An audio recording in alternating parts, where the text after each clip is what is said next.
So, hello everyone. Gabriel, today session number 15. Um, the stage is yours again, and let's start. Let's go in. This session is packed with the essence of the Law of One. I think as I reread it, it was like coming up a slope, then reaching the peak in the middle of the session and coming down again. So that's how our journey is going to be today. And yes, without further introduction or anything else, I'm going to skip some of the initial questions because that's the building of the session, like I said. And just to give you an overview, as usual, um, they're talking about in the first question, which Don is interested in the first couple of questions, one, two, and three, precisely about the what determines the contact, the length of the contact. Is it a function of the amount of questions or uh, I forget what else, but the answer is basically vital energy and time. So those are the two things that stand out in the first three questions. Again, I won't read them. They're not that important, I would say.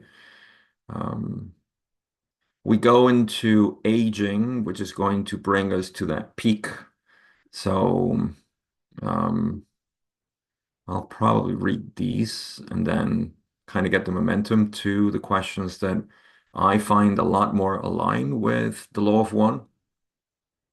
And yeah, so question four, this is question four.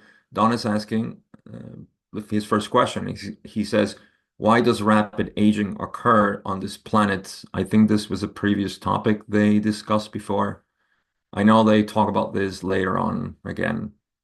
But Ross says that rapid aging occurs upon this third density planet due to an ongoing imbalance of receptor web complex in the etheric portion of the energy field of this planet. The thought form distortions of your peoples have caused the energy streamings to enter the planetary magnetic atmosphere, if you would so term this web of energy patterns, in such a way that the proper streamings are not correctly imbued with balanced vibratory light love from the, shall we say, cosmic level of this octave of existence. It's a very complex way, and I'm sure we can pick it up with some metaphysical implications in many nuances, but it's a long way of saying that our alignment in third density, collective, is not very much in line with the streamings of the planetary sphere. I'm not sure what that really means in terms of third density moving into fourth, because this is something that's been happening for thousands of years, and it all has to do with the longevity of the body as it was in the past, and now it isn't. However, in session 14, this should be of no concern, of course, the fact that we live on average, what, 70, 80 years. Because Rod did say, "Oh, forget about pyramids, forget about aging, just go to the self, you know?" And I love that. So yeah, that's why I feel like all these questions are interesting, but not truly, determining our path. Yes. So question five, Don continues and says, do I assume correctly in assuming that one of your attempts in service to this planet was to help the population of this planet more fully understand and practice the law of one so that this aging, rapid aging, could be changed to normal aging? Ross says, you assume correctly to a degree. So is it a side effect? This is just my interpretation. Is it a side effect that when aligned with the law of one, longevity increases as a whole? Of course. So if us as a planetary social complex, we were to be more in line with the law of one, my presumption is that, yes, longevity would probably increase. I think collectively we are just dialed into this aging, but that's just my speculation. So that was their intention, naive as they were. But most importantly was just to the first part of Don's question, to fully disseminate and practice the understanding and practice of the law of one. Well, that's the desire of any entity who has a higher understanding, which is just to convey that message so that other people, other entities in general, can just be, more in line with the creator, right? To whatever degree that may be, that's just the tendency. It's the body, as the analogy of Ra in the last session, the body attending to those parts of the body that are in need. So the universe reacts to every single part of itself to aid in this direction, and that direction is evolution. So, yes, that was their intention, and they continue to do so, just like all of us continue to do our service in one way or another. There is no better service than other. It's just various degrees and uniqueness that we have. Question 6, Don says, then it would be very beneficial for the people of this planet in practicing the law of one to learn the ways of service. Am I correct? Yes, of course. Ra says, you are correct if you will observe those oriented through a lifetime experiential distortion complex from near the beginning of that experience. You will observe a relatively youthful, as you would call it, appearance. So even that's reflected on an individual level. And we know this from people who dedicate themselves from childhood to this path, and they have a sort of youthful appearance. Thich Nhat Hanh comes to mind to me, very old Zen master who died, I think, 2, 3 years ago. And he appeared pretty young, even though he was involved in uh, really trying times during the war in, I think it was Vietnam. So, yeah, hard things, but it's just the way the body reacts to a state of peace and calm. Stress ages you, doesn't it? Question 7. Ah, this is a good one. Don asks, and I've talked about this so many times, but Don asks, what is the greatest service that our population on this planet could perform individually? So here we go, straight to you, not to your mind, not to your intellects, not to any conceptions that you have. You, precisely you, that essence that you call you.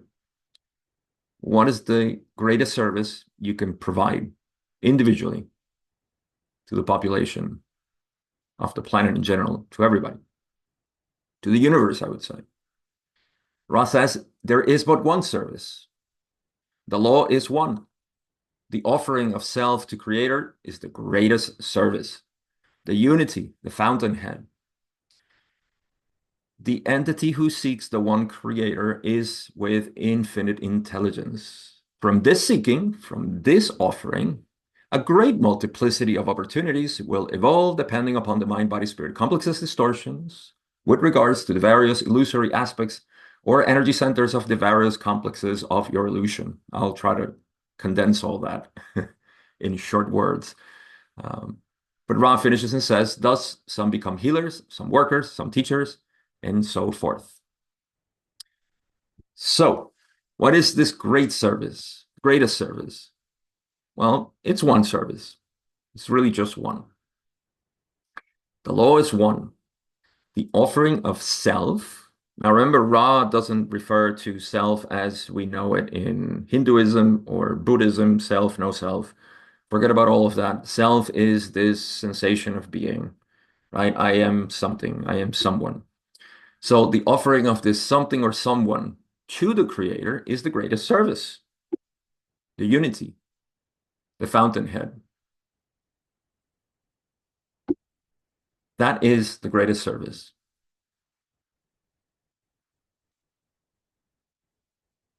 Beautiful.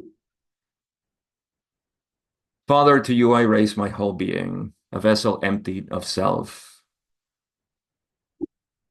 Accept, Lord, this emptiness, and so fill me with yourself, your light, your love, your life, right? Beautiful prayer.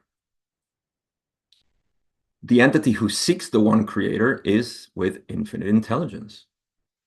So, you know how at the beginning of the spiritual path, there's a lot of, I want to discover my service. I want to know what's the greatest thing I can do.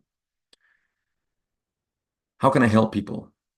How can I teach people? How can I, what is my service? And usually because we equate service to activity, to do something, to see the impact of these hands and words and this physical interaction. However, the service is inward. Service is to go in to the creator, the unity, the fountainhead. It is through this offering that, right, from this seeking, from this offering, then a great multiplicity of opportunities will evolve, depending basically on your personality, on who you are, on what comes through. That which you know that you are, and is just plain and simple you, your uniqueness. And so, yes, healers, workers, teachers, and so forth, whatever it is that you do, that will evolve, that will bloom, it will burgeon out of you. You don't have to do anything. You don't have to do anything to be you, right? To do anything is just to get in your own way. So the inward path, always. Beautiful, beautiful answer and question. We continue with question 8. Don says, if an entity were perfectly balanced on this planet with respect to the law of one, would he undergo the aging process? Ra says, a perfectly balanced entity would become tired rather than visibly aged. The lessons being learned, the entity would depart. However, this is appropriate and is a form of aging which your peoples do not experience. The understanding comes slowly, the body complex decomposing more rapidly. So that's just the stage or the state of our bodies aging. Yes. This is actually more in line when they say the perfectly balanced entity would become tired rather than visible age.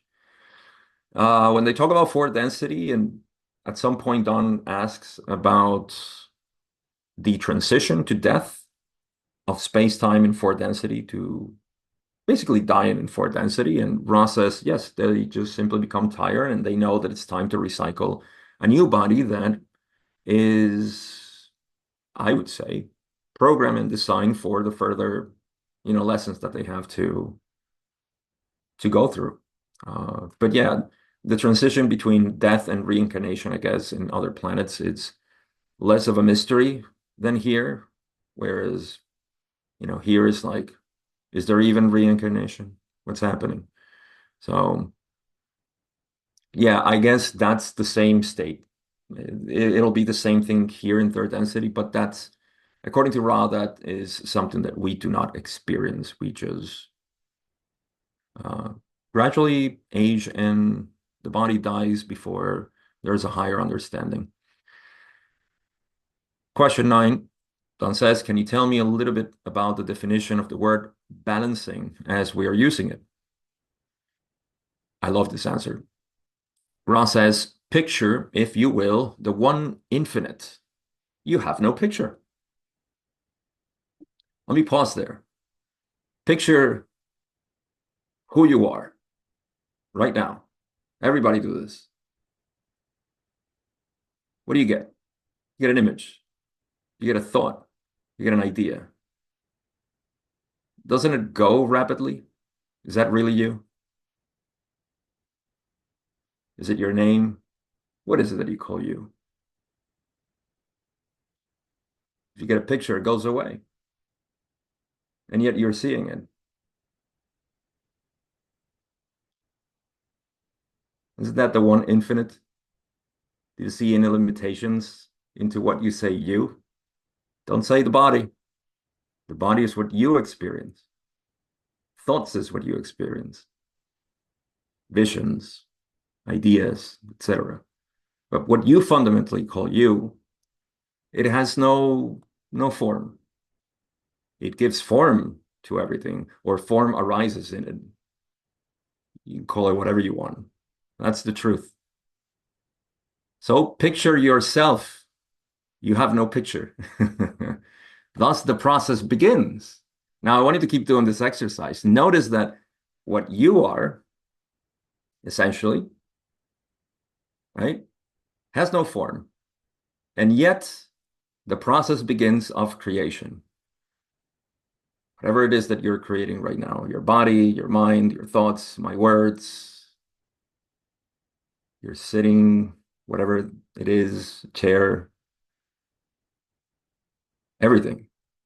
The process begins with love. Love creating light, becoming love light.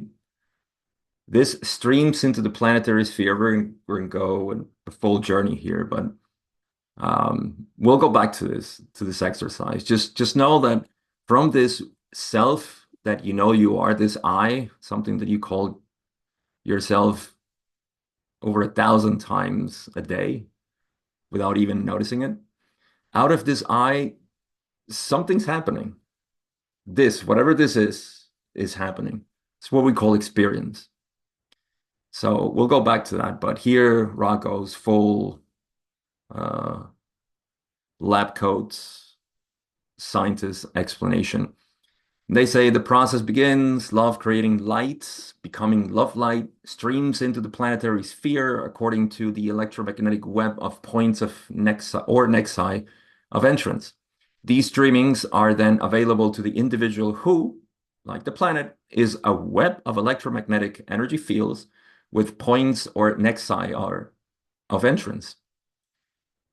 In a balanced individual, each energy center is balanced and functioning brightly and fully. The blockages of your planetary sphere cause some distortion of intelligent energy. The blockages of mind-body-spirit complex further distort or unbalance this energy. There is one energy.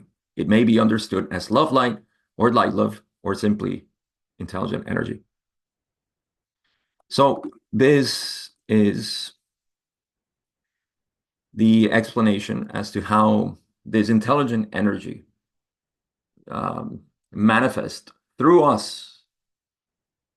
I would correct your point of view if this is seen as the universe is sending some energy and I am being made by that. You are not this individual thing that is made out of energy. You are that which sees this energy manifesting. And I know that's a little reverse or backwards to our conventional view of life, but it's backwards. That's not what you experience. You don't experience an outside world and then the inside. The so-called outside world is already in what you call me, I. So we'll go to, by the way, we talked about we didn't mention explicitly the first three distortions, but we'll talk about those now. Maybe later on. We have a very long question.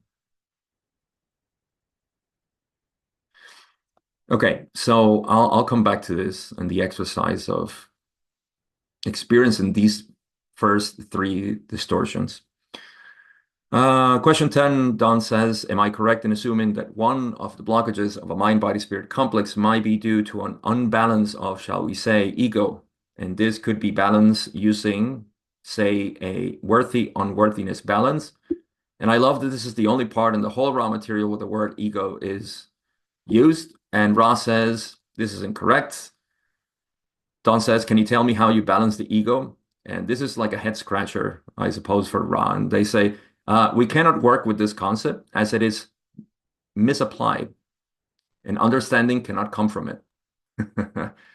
um, there is no such thing as an ego.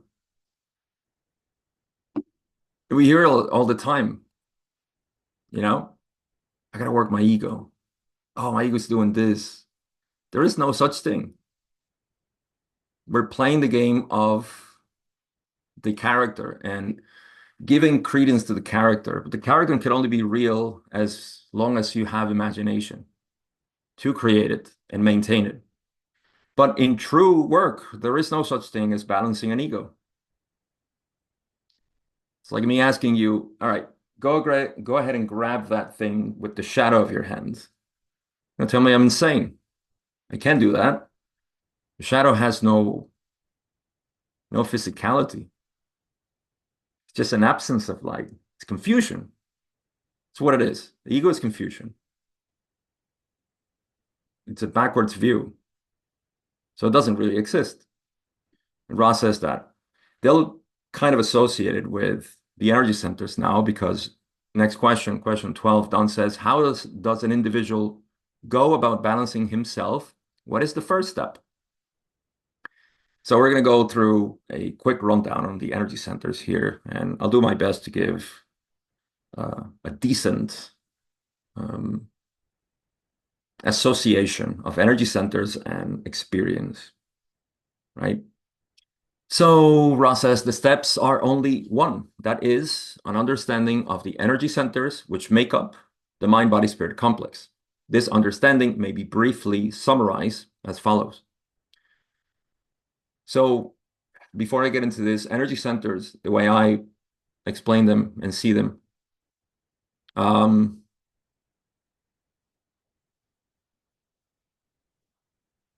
they are lenses through which awareness can look at itself.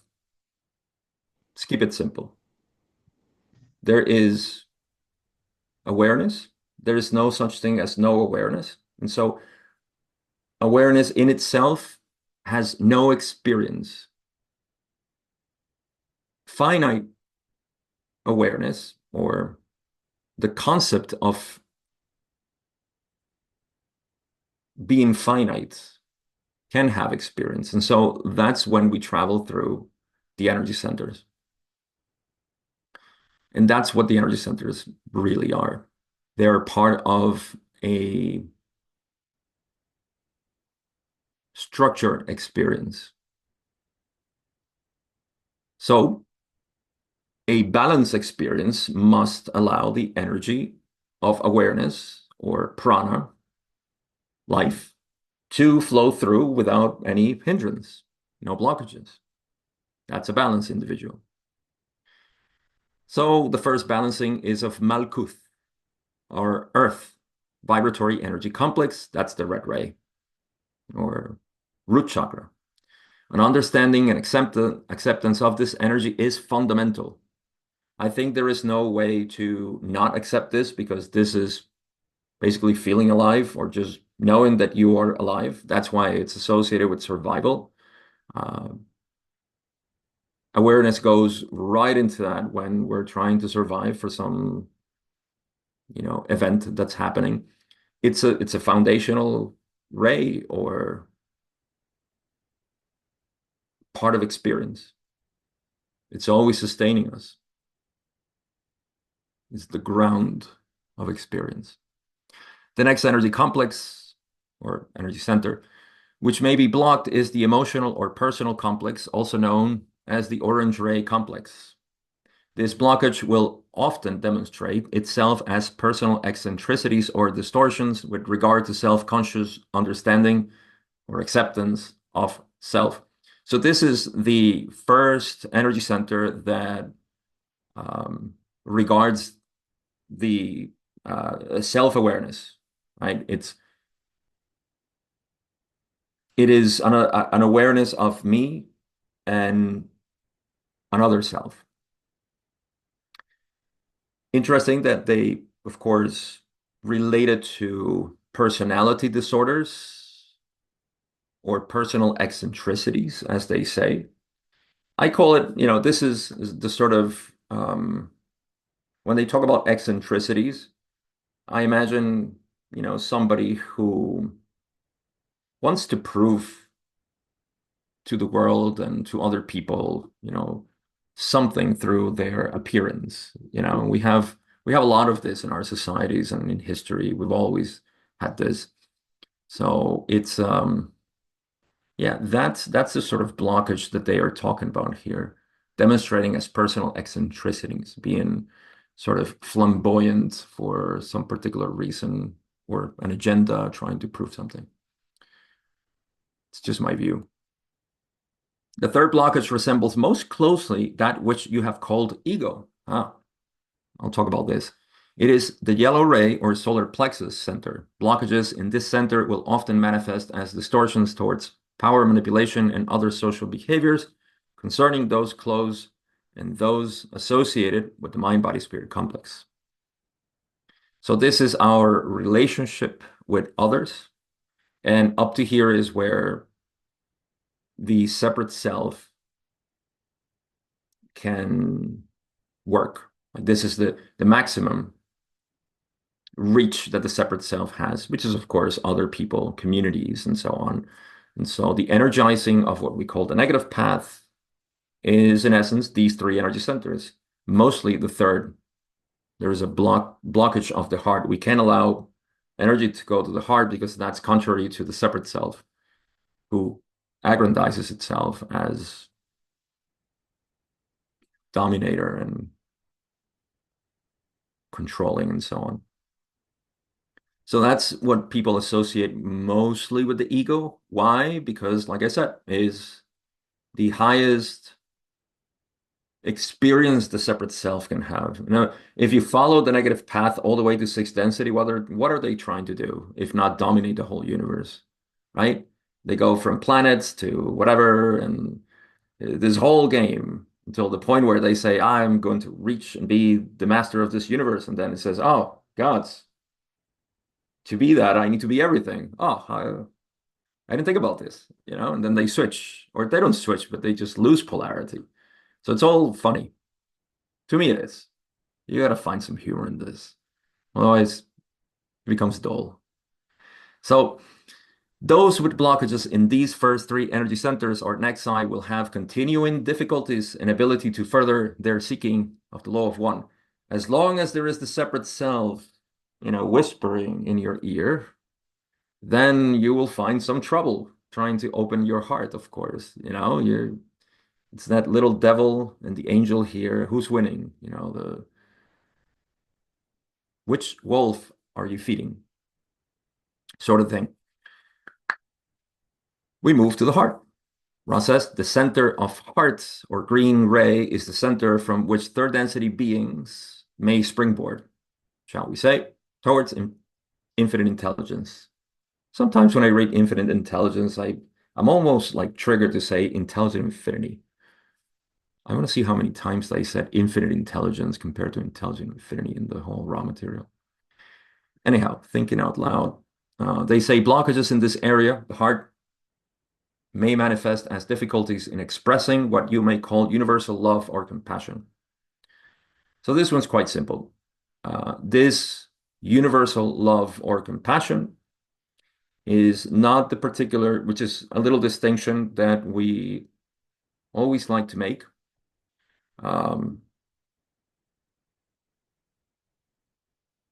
There's a difference between the love that we have for particular things. I would call that preferences, things that you like. And then there is the universal love or compassion that has no preference at all. It's just everything is fine. Everything is as it is. It's just like, come at me the way you are. I have no expectations. Show me what you have. So this is not something that you cultivate. A lot of this language is paradoxical because you don't cultivate universal love. It's like me telling you, be more Be more what? No, just be more. But I am already. So what are you trying to squeeze out of me? Don't try to squeeze universal love. Just notice that that's what you fundamentally are. Your mind's going to go and say, all right, so how do I do that? How do I recognize it? It's the wrong thought. In fact, there is no thought here. There's just appreciation, awareness of what is. That's the heart. We move now to the blue ray center of energy streaming. And this is the center which, for the first time, is outgoing as well as inpouring. Those blocked in this area may have difficulty in grasping the spirit-mind complexes of its own entity, and further difficulty in expressing such understandings of self. Entities blocked in this area may have difficulties in accepting communication from other mind-body-spirit complexes. So, can you speak your truth? And can you also listen to everybody and see the truth in them? Not to pick the truth that you believe, it's more associated with what triggers you and rocks your boat, but just to see truth in everybody, the way they are, and not to say, and I'm not saying that you shouldn't say it, but not to allow those thoughts that say, well, I just don't understand him because he's not speaking the truth. Why? Why is it that you think that way? So the blue ray energy center will have those difficulties in understanding not only yourself, so you first need to understand yourself, and just by a side effect, you'll be able to see everybody and say, oh, okay, I see. The next center is the pineal or indigo ray energy center. This center may experience a lessening of the influx of intelligent energy due to manifestations which appear as unworthiness. This is that of which you spoke. Oh, did I read that part? Yes. So this is question 10 when Don said to balance the ego to work worthiness on worthiness. So see how far away this idea of the ego being unworthy is in terms of energy centers. It doesn't check in, although it is, of course, related to a very, I love this part. Let me finish it before I get carried on. So where was I? Type of work which revolves about the spirit complex. The indigo ray balancing is quite central to the type of work. Oh, no. I wasn't there. Let's reread it. The next center is the pineal or indigo ray center. Those blocked in this center may experience a lessening of the influx of intelligent energy due to manifestations which appear as unworthiness. I don't know about any of you, but I have so many stories and many thoughts and just a lot of memories of the unworthiness in me. I think it's a very common thing in spiritual seekers. And I'll tell you why. I'll tell you how actually to determine it in you, because it takes so many different shapes.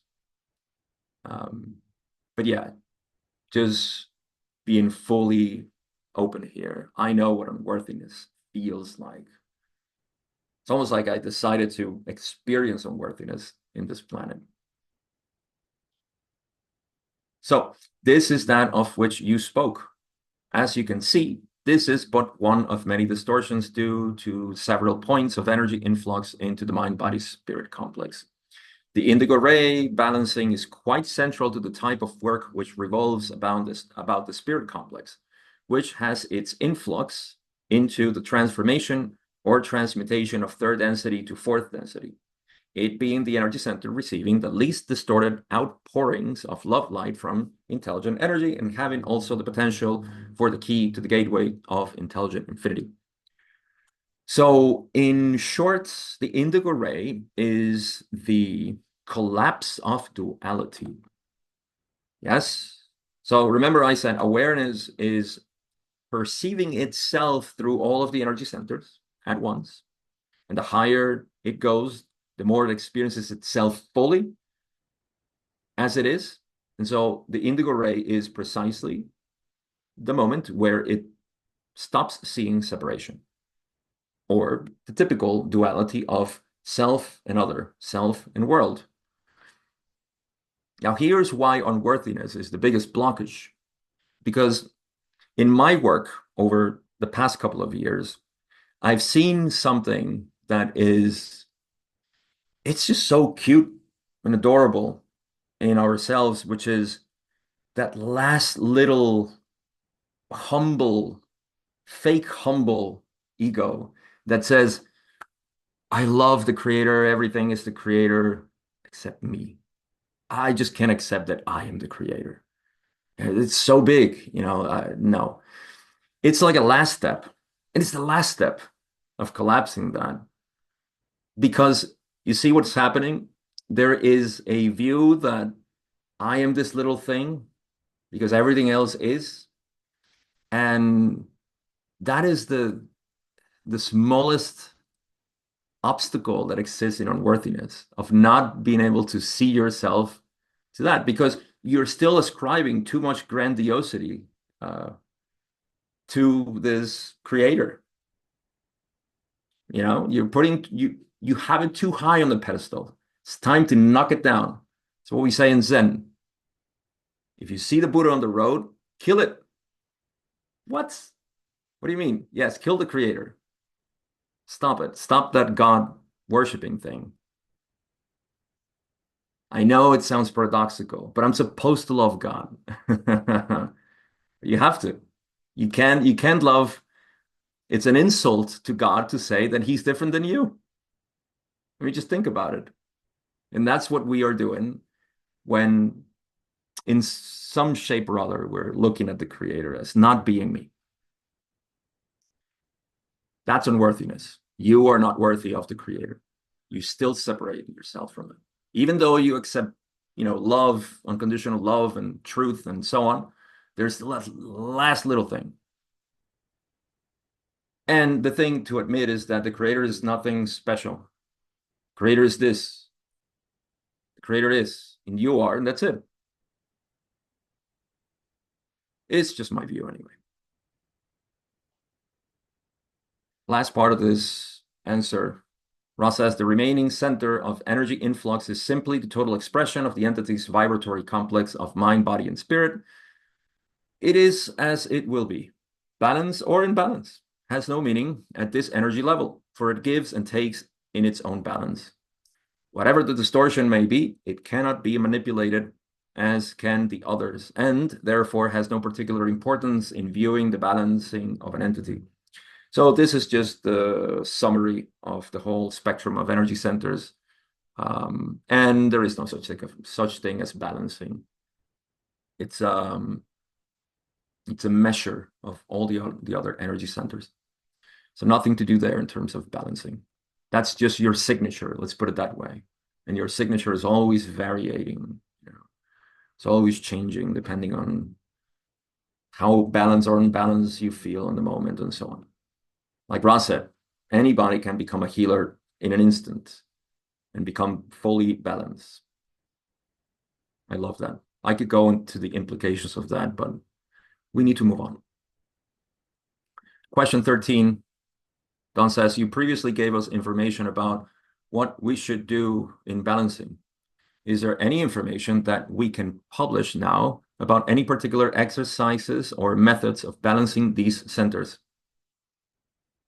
Ross says, the exercises given for publication seen in comparison with the material now given are in total a good beginning.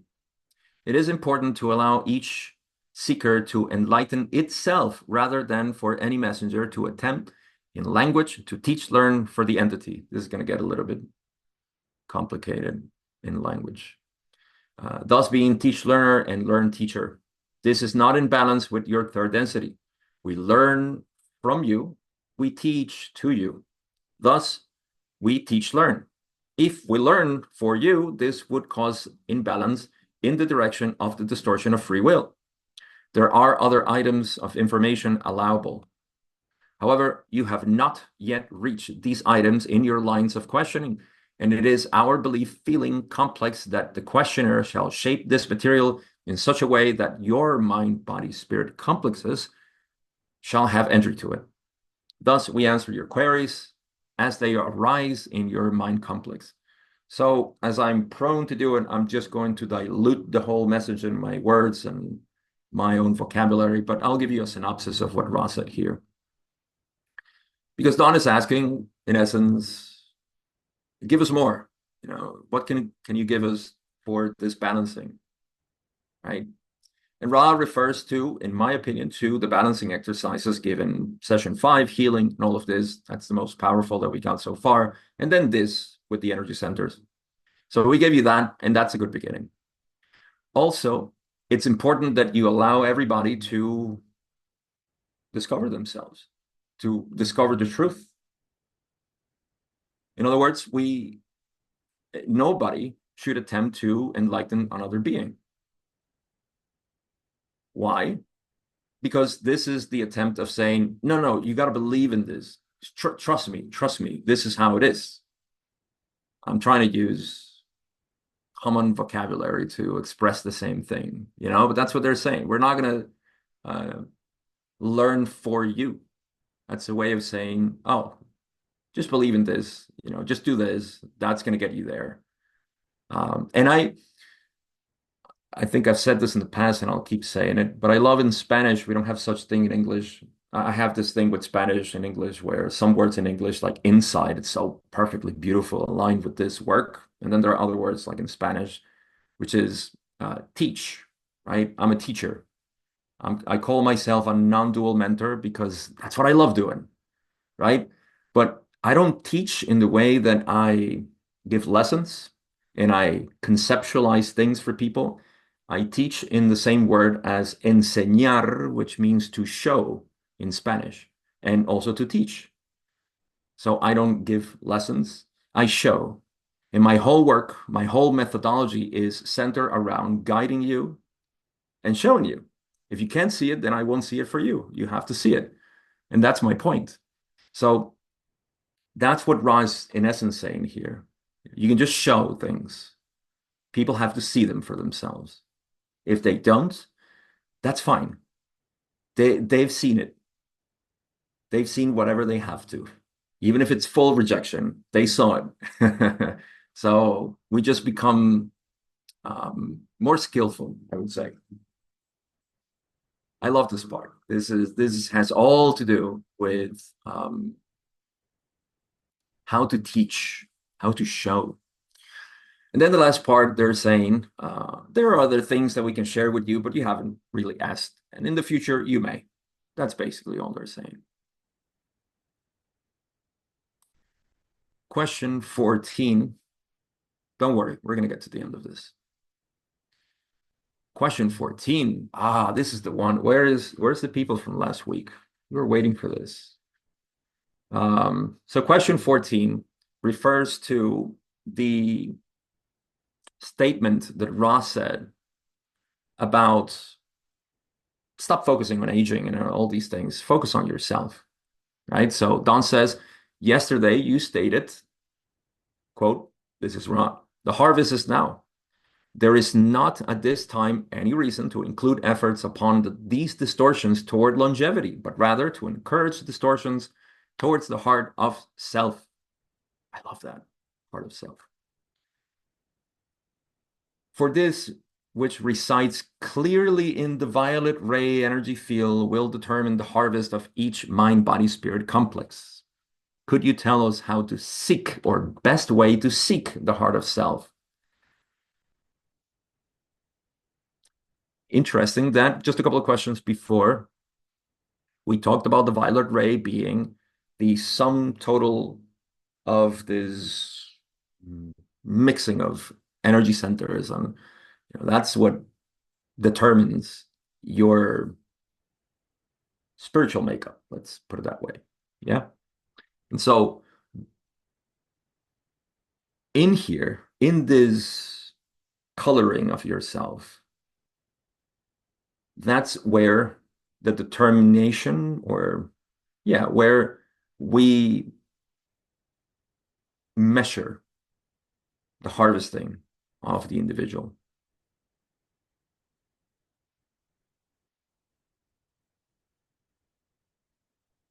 Balancing, accepting the self, That's it.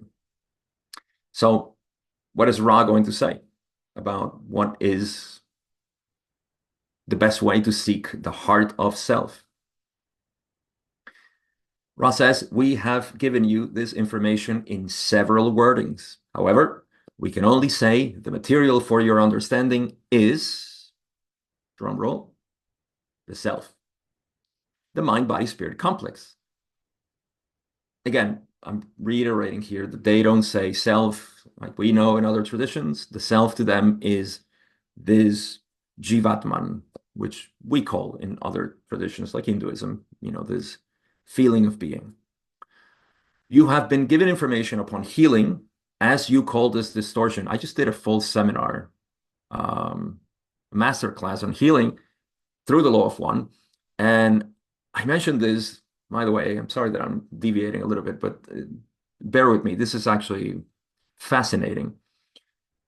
You would notice that if you're studying the raw material, you'll see that they say, from time to time, they say, as you call this, as you term this, they don't say as you term this, but as you call this distortion, as you call this, there's a greater wisdom or vantage point that Ra has in terms of certain things. Like, I remember they talked about, I think it was black hole, as you call this, speed of light, as you call this, but particularly in terms of illness, pain, healing, they mention very often, as you call this distortion, because we have a sort of idea of what pain, illness, and healing is. And that's a full topic for me, but I just wanted to leave that with you. Healing is not as limited as we think it is. It's actually more subtle and all-encompassing, I would say. And in fact, what we're going to read right now is going to be this precise healing. So, all right, Ra says in the first paragraph, we've talked about this in many ways, okay? This information may be seen in a more general context as ways to understand the self. Okay, so here's the parallel, here's the bridge. You have been giving information about healing, and this is a way to understand the self. So that's the bridge. Yeah, healing and understanding the self, they're not two different things. They are one and the same. Or actually, healing is just another distortion of the law of one for understanding the self. I hope I'm not overcomplicating this, but it's just fascinating. So the next paragraph is really the juice, as we would say. The understanding, experiencing, accepting, and merging of self with self first, and with other self, and finally with the Creator is the path to the heart of self. In each infinitesimal part of yourself resides the one in all of its power. Therefore, we can only encourage these lines of contemplation, always stating the prerequisite, drum roll again, prerequisite of meditation, contemplation, or prayer as a means of subjectively, objectively using or combining various understandings to enhance the seeking process. Without meditation, they call it such a method of reversing the analytical process. That's meditation, by the way, or contemplation, prayer. Without this, one could not integrate into unity the many understandings gained in such seeking. So I'll give you this. I can spend an hour on this paragraph, but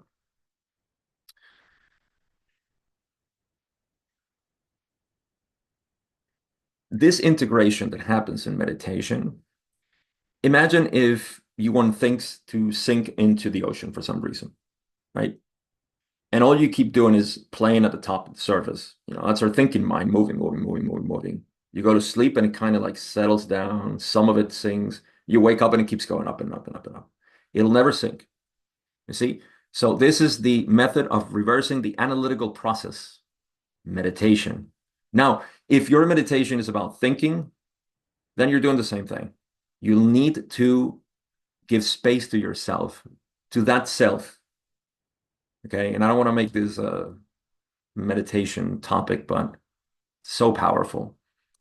And so, yeah, the sinking down into the self, that's the way.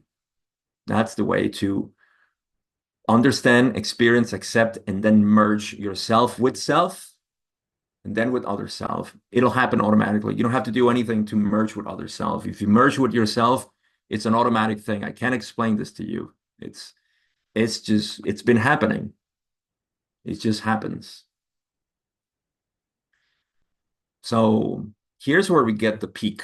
Like I said, this is the peak of our session.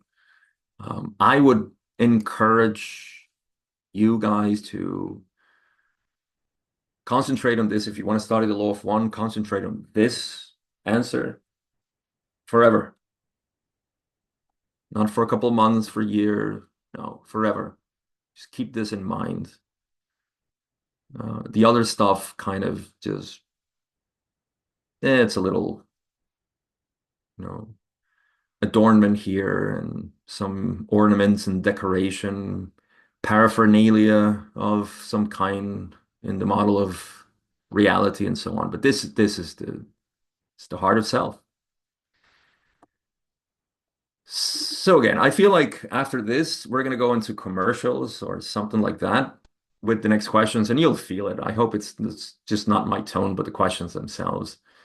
Here's where Don sort of deviates. I mean, what can you answer to this? What can you say? This is just a silent, after this answer, you just want to stay silent. But Don, of course, had more questions. And he said, I don't mean to ask the same question twice, but there are some areas I consider so important that greater understanding may be obtained by possible restatement. In other words, I thank you very much for your patience. Yesterday, you also mentioned that when there was no harvest at the end of the last 25,000 year period, there were harvestable entities who shall choose the matter of their entrance into the fourth density. Can you tell me what you mean by how they will choose the matter of their entrance into fourth density? Can I make a poll right now and ask if you want me to continue? Let me give you a brief overview of what's left.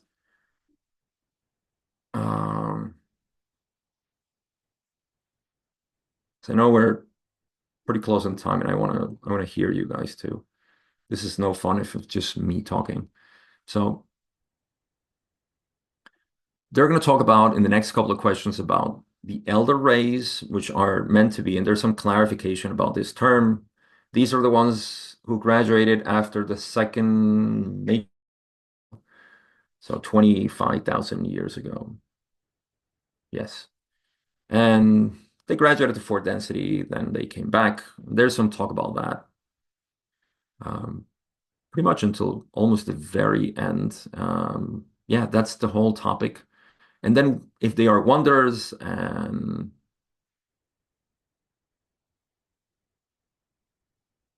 yes, I'm actually going to cover one more. I'm going to skip the rest. If you guys want to talk about that, then it's the mic is on your hand. I'm not going to cover that for the sake of having a really good conversation here. But this is the last one I'll cover, actually. The last two. Yeah. So question 21 and 22. Don says, well, in yesterday's material, you stated, we offer the law of one, the solving of paradoxes. You also mentioned earlier that the first paradox, or the first distortion I meant, was the distortion of free will. Could you tell me if there's a sequence? Is there a first, second, third, fourth distortion of the law of one? Ross says only up to a very short point. After this point, the manyness of distortions are equal one to another. The first distortion, free will, finds focus. This is the second distortion known to you as logos, the creative principle or love. This intelligent energy thus creates a distortion known as light. From these three distortions come many, many hierarchies of distortions, which each having its own paradoxes to be synthesized, no one being more important than another. So two things to simplify this. This is the inevitable consequence of infinity becoming aware is that through this awareness of self, there is free will. Free will of what? Knowing itself. Okay, so whatever it knows about itself, it's going to love. That's its nature. It's self-love. So follow this because this is important for your own experience. Anything that is perceived, or rather acknowledges, it's acknowledged by through love, let's say. And that which is perceived through love appears as light. So your experience, which is made out of, I'm going to call it matter, right? This matter that we experience, its foundation is love. How do we equate this to our experience? Why do you even have experience? You ever wonder that? Are you in charge of experience, or is it just happening? Don't you want to have experience? Fundamentally, yes. Yes, we do. And it's a primal desire. That is love. So experience appears as light, but it doesn't escape its roots of love. And that's what they call love, light, light, love. In question 22, Don says, you also said that you offer the law of one, which is the balancing of love, light, and light, love. Is there any difference between love, light, and light, love? So Ross says, there is the same difference between love, light, and light, love as there is between teach, learning, and learn, teaching. Love, light is the enabler, the power, the energy giver. Yes, that's what I was saying before. Light, love is the manifestation which occurs when light has been impressed with love. So this is just the same thing I said. And that's the difference between love, light, and light, love. So that's it. That's all I'm going to cover for today. The rest of the questions are about maintenance and the contacts and what to do with Carla's body to make it more comfortable. And that's basically it. So again, I skipped the questions on the elder rays. It's up to you guys if you want to talk about those or cover them, but I'll leave them blank for today. Okay. Thank you, Gabriel, and thank you everyone here on this session, session number 15. And we, of course, dive a little bit into healing in this cosmic way. So just to remind, like here, right, saying that we properly heal, you want to balance your mind, body, and spirit. But it's not just about taking your vitamins and hitting the gym. It's more like really you're vibing in alignment with your higher self.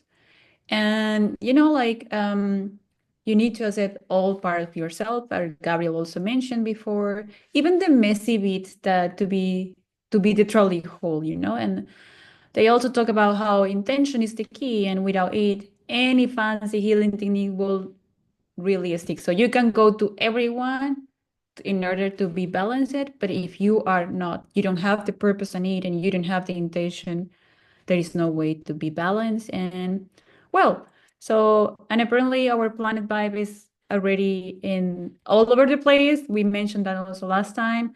So it is crucial for us in this moment either to level up our spiritual way, or it will get messy again. But just be already what you are doing here. You are whole and complete. Be love and light, be light and love. Practice with yourself first. Also respect the free will. And that was from the session. So as you know, like now we have the open mic. All of you that were asking questions, I just saw one from Adam. I will just read it aloud out to you, Gabriel. Adam was saying that the primary element with Earth must be balanced first before balancing the secondary element. Is that right? Adam, if you want to add something else, please let us know.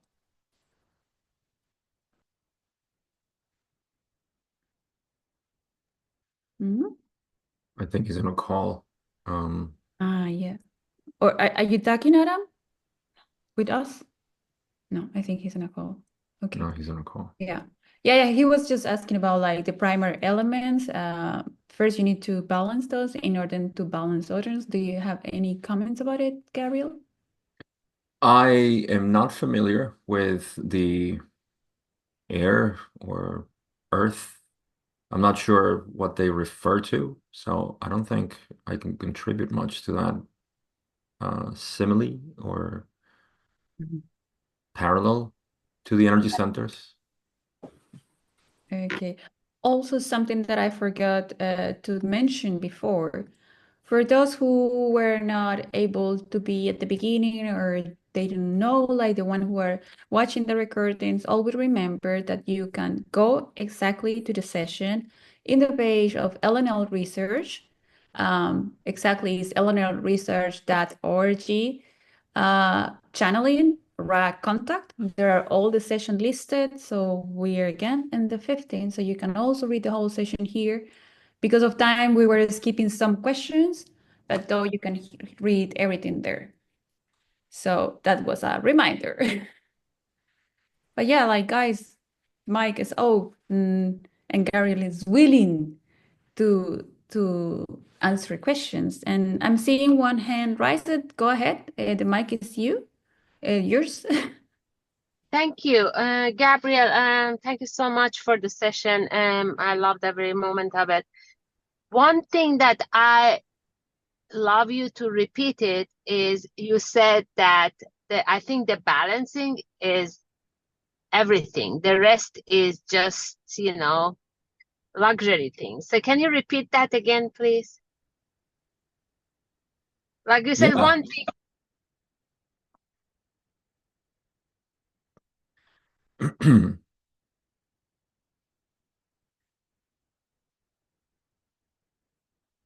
So let's try to see it from and thank you for wanting to circle back to that part.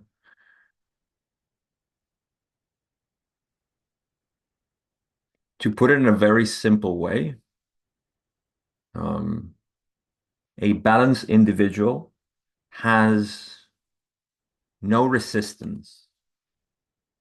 Okay. We hear a lot about acceptance, and one of my ways of helping the mind to understand this process is to use the opposite, just for the sake of balance, actually. So you have to accept yourself. You must accept yourself. Self-acceptance is the name of the game, and so on, right? So we hear all this, but there's a fundamental issue here. If you need to balance yourself, that means that you are not in balance. So you are not the creator. Who you are talking to is the image of yourself. So I would like to shift this. Hopefully, this adds to your question, and say instead of accepting yourself, no resistance. Isn't it the same thing? Because to accept yourself, you need to be in resistance to something, right? So instead of acceptance, you accepting yourself seems like a lot of work. Seems like too much effort. Rather, no resistance. Now you'll find that, oh, wait, no, what does that mean? Does that mean that I'm not going to resist this from listen to your mind? Your mind is going to go back to try to resist. So that is the work. Because in a truly balanced self, there is no resistance to what's happening. It is a misconception to believe that a balanced individual has no emotions. It's not true. It's just that it has no resistance to the emotions. So everything can just be as it is. There is no resistance. Here's another one. If what is healing? Well, ask yourself, Am I okay with me the way I am in the world? Honestly. And you'll see the answers that your mind's going to get. Yeah, I am okay. It's just this little thing that, yeah, I mean, there's a reason I should be against this because you'll listen to the story. That story just needs to be accepted or non-resist. That's it.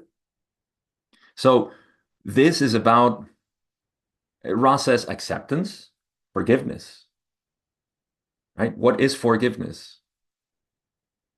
I love saying this. I've probably heard me say it 1,000 times, but the etymology of forgiveness is to for or through give away, let go, let it be. Same thing.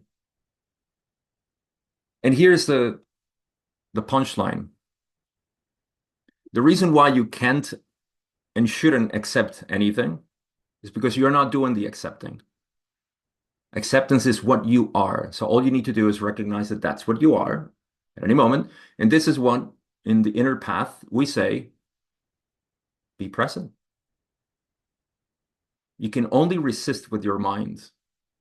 I mean, the body's always going to do what it's best for itself. That's okay. But it's the mind that gets in the way and says, wait a minute. Remember when we were young? It's going to happen again. Watch out. Always watch out for this type of people. Always watch out for this situation. Keep us in mind. And it's a beautiful mechanism that we have. Thanks to that mechanism, we were able to survive until the point that we are, but it's not useful anymore. Give it up. See what happens. You'll be surprised. I hope that helps, Shar. Is it Shar? Yes, thank you so much.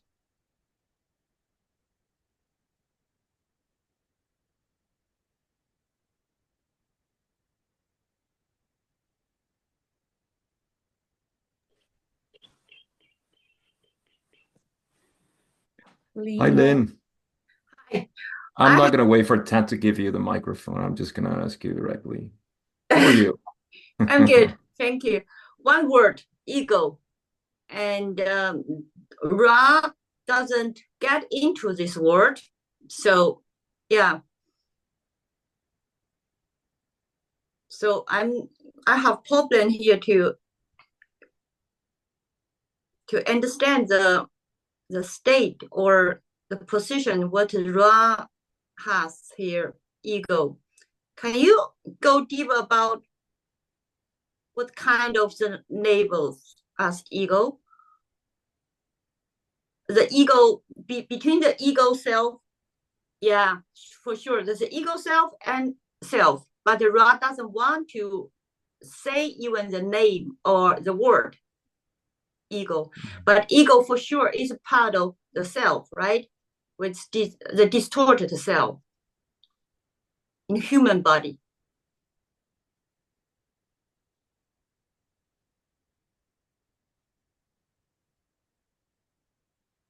I have so many ways to answer this. I'm just scrolling through them.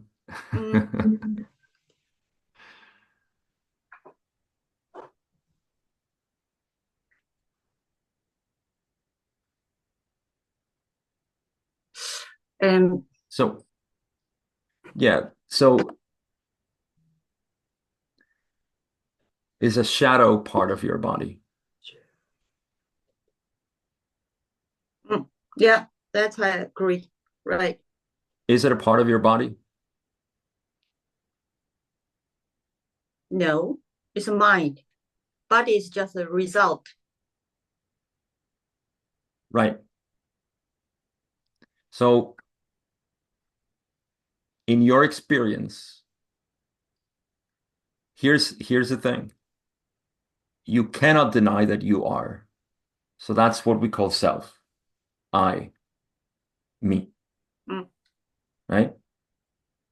It's undeniable. It's a feeling of being. Self is being.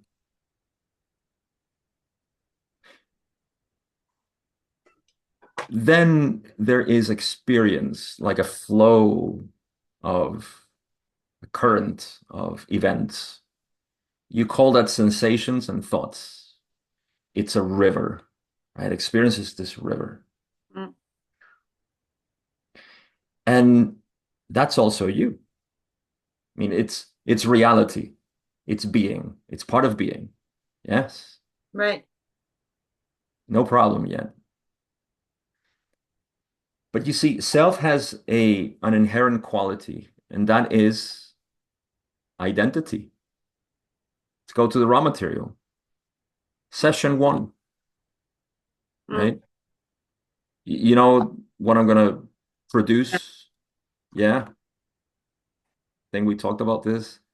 Let me I just, love that one, the session 1. We are everything, each event, and yeah. oh, I failed today. You mean Let me that look it up. my favorite one. You are the wind, you are the rain, you are everything, every being, every sensation, every event. Yes. Mm-hmm. And there is a That part, it's actually not in session 1. It's somewhere else. I think it's session 4, where there is only identity. Yes. The law of one, yourself, beyond the limitations of name, because you cannot name yourself, may be approximated by stating that all things are one, no polarity, no right or wrong, no disharmony.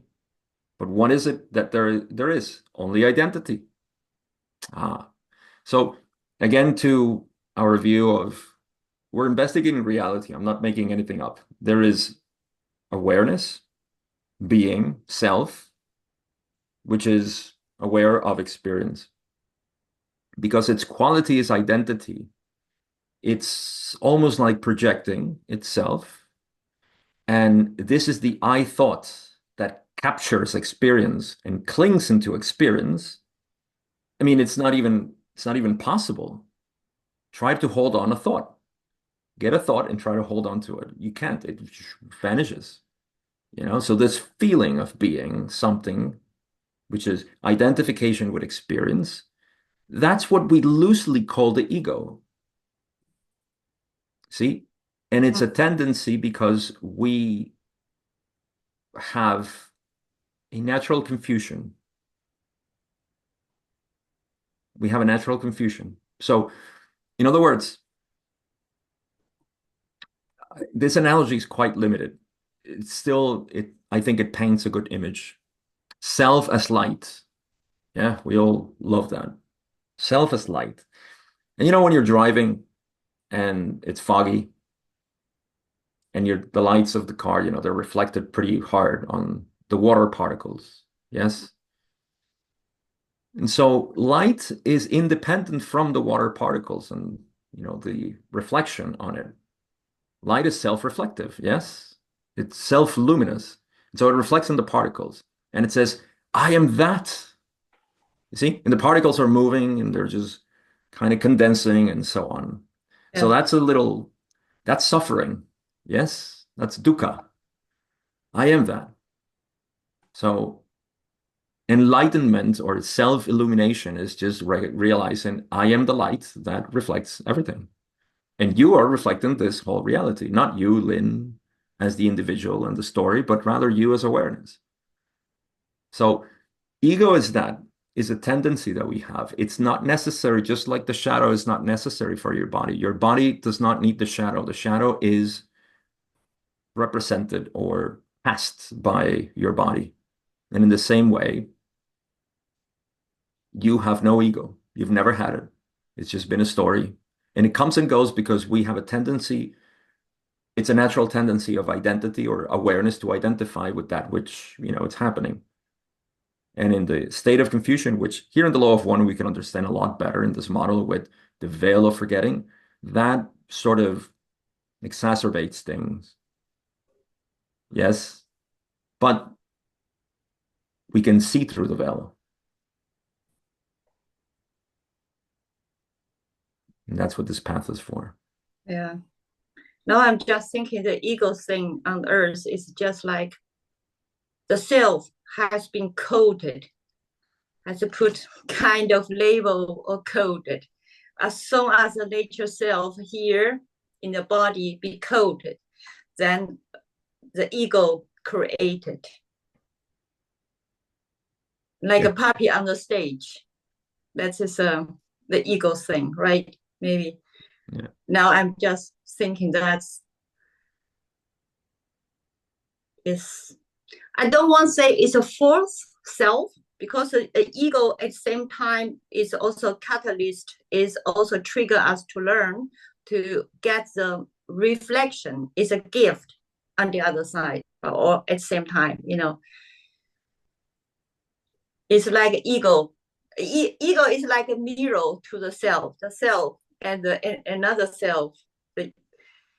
So ego triggered to the self. If you have the ego and also at the same time to have the reflection, the light, so you can improve with the ego. So ego is kind of maybe sometimes even I say is if we have the reflection, self-reflection, then ego is kind of guru.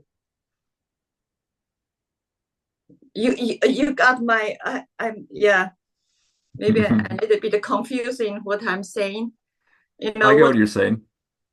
You understand what I want to say? I get what you're saying. And if I can add, can I suggest something else or just add to that? Sure.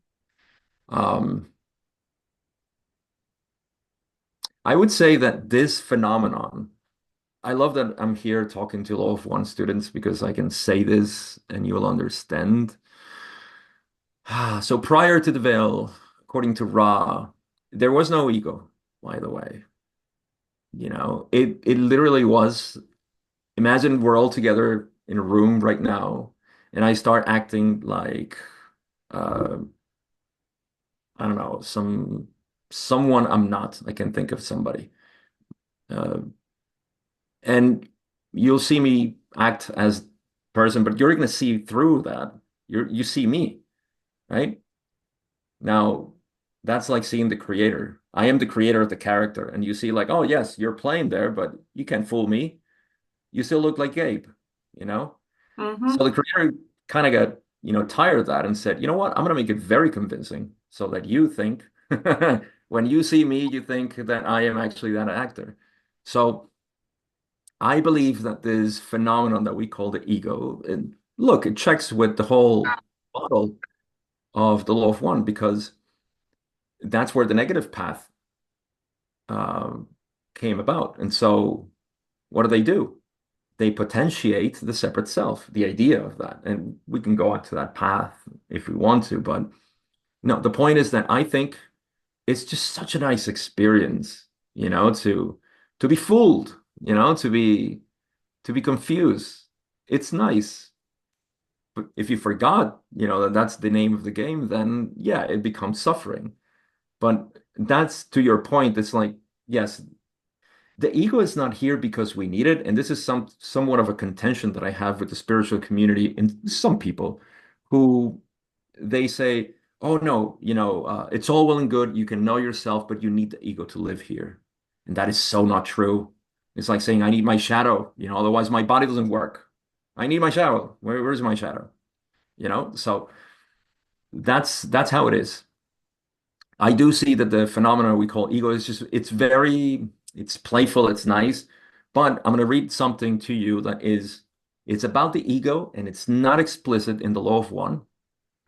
And this is all about the adept's path of polarizing towards either negative or positive, right? And this is session 80 for those who want to read it. Question 10, 11, and 12.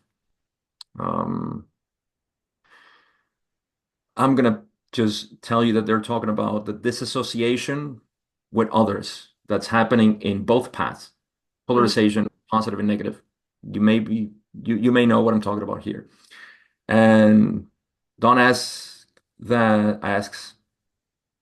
in essence, the adept becomes disassociated with many of his kind or like in the particular density which he inhabits.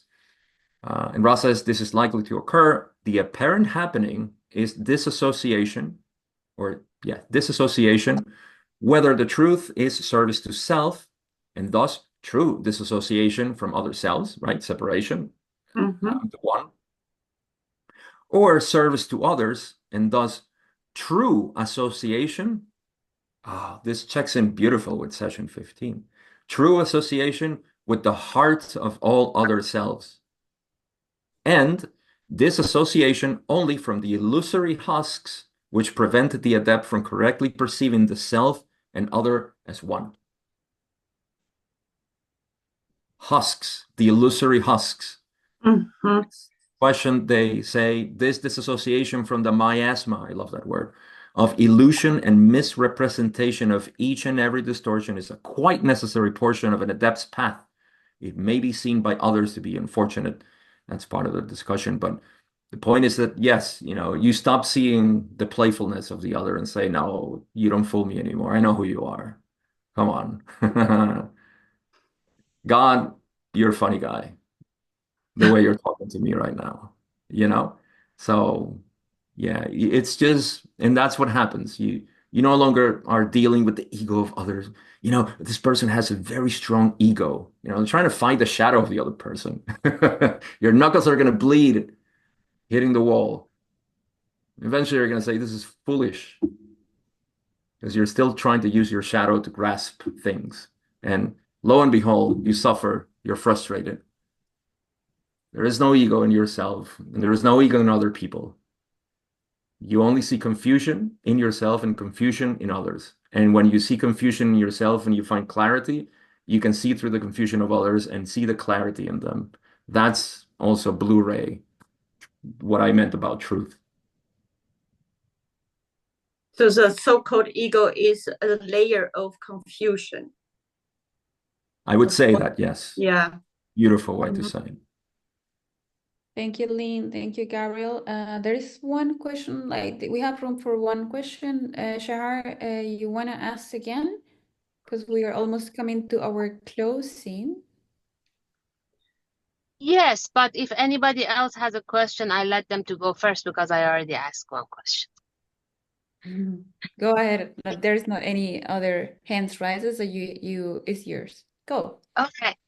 Gabriel, or anybody else, when you said there was no ego before the veil, it reminded me of this example, and I want to see what you guys think.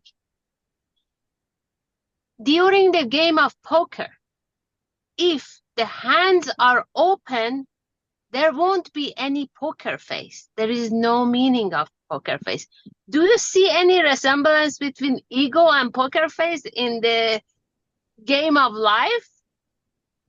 Mhm. I'm just going to say yes and let others add to this. This is beautiful. I love that. I never thought about it.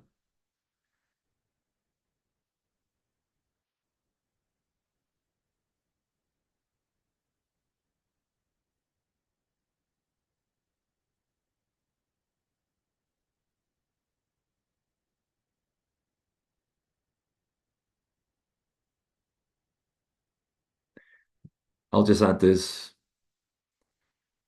because I have to go, but a diet is a beautiful, beautiful practice where you just sit with the other person and look at them in the eyes, and you see everything that's coming in you, and you see everything that's coming in them. That poker face starts just shaping in different ways. And at the end, yes, that's what you begin to see, the erosion, that dissolving of that poker face. I love that. Thank you. Well, thank you everyone for being here today. Remember, next Thursday, same hour, 7 p.m. Europe, 1 p.m. America, or exactly in Pennsylvania with Gabriel, we are going to have our session 16. If you have any concerns or if you have questions before the session, also put in our chat in the Telegram group.